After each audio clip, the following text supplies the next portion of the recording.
Hundreds of protesters today took to the streets in the capital, protesting what they say is a poor state of the nation. Among other things, the protesters cited unemployment, corruption and insecurity as factors that have left the country in dire straits. The protests, organized by activist Boniface Mwangi and Reverend Timothy Njoya, were however dispersed by anti-riot police. Sharon Momanyi has the details.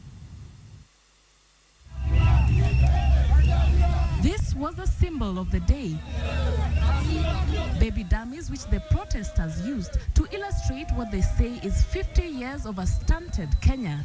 The group largely made up of young people decrying unemployment in the country. Kusema ukweli majob ziko si ati haziyuko ni kunyamazia wamenyamazia nazo. Unaona? Saa youth anashindwa saidi yao ni gani? Kama angekuwa wanatuonyesha ile saidi ndio kwenda tungekwenye tunakubali hata tungekuwa hapa. Is it the cause of the social evils? Is the unemployment?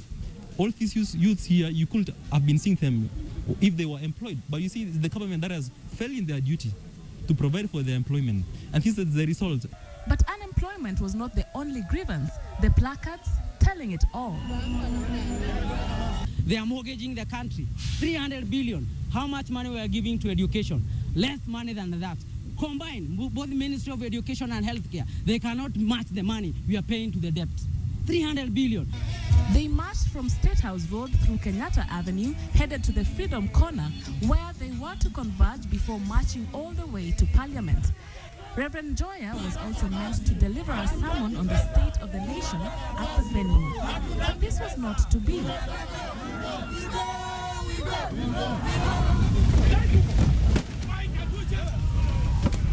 The crowd was dispersed.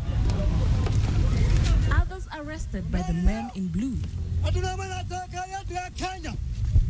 Moments later, a clear scene. Police banned the protest on grounds of security threats in the city. The Freedom Corner is known to have historically held events of strong political dissent. Today, it was meant to hold another of such an event, but this was cut short by the presence of strong police force on the grounds. The police have violently broken up our otherwise very peaceful procession, and we're basically exercising our right under Article 37 of the Constitution. What we don't want to do is go down any of the routes that other countries around us have gone down, you know. And this is civil society. These are individuals. These are musicians like myself, activists coming together to say there are grievances that we need addressed. Further protest by activist Boniface Mwangi was not to be tolerated. But on the other hand, Reverend Njoya, who in his sermon was meant to give an assessment of the wholesome state of the nation in terms of political and economic progress, says some progress has been realized. There is a great difference, even though you may see the lyrics of the past by tear gas and all that things. Those things we were used to, but I didn't know they would come back. But since they have come back, they are welcome.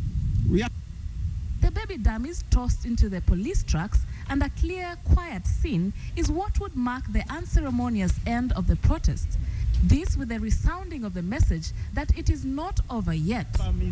The protest was carried out despite an accusation by the National Security Advisory Committee that activists Timothy Njoya and Boniface Mwangi are being funded by the US aid to bring down the Jubilee government. Sharon Momanyi, KTN.